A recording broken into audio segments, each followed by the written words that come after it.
Македонците од Бугарија, Грција, Албанија, Србија и Хрватска и годинава беа дел од дводневниот традиционален семакедонски собир, кој веќе над 3 децении се организира во чест на раѓањето на македонскиот револуционер и великан Гоце Делчев.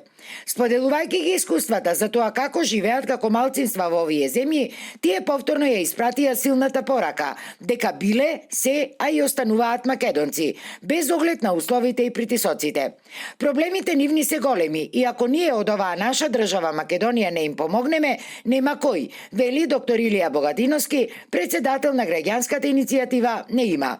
Ако 100 години наназад огромни беа репресиите кои што македонците од Пиринска Македонија ги трпат од бугарската држава, сега се уште поголеми. Ова особено по оправданото одбивање на македонската влада во македонскиот устав со сила да бидат внесени бугарите, смета председателот на ОМО Илинден, кој вели дека и самиот континуирано трпи невидена тортура од бугарските власти.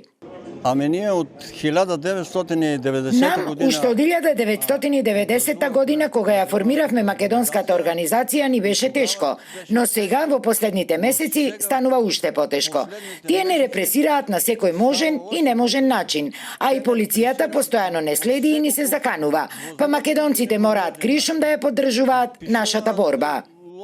Македонците во Егејска Македонија пак се разочарани, како што велат, од неправењето ништо на Европа и покрај сите досега направени отстапки од македонската страна.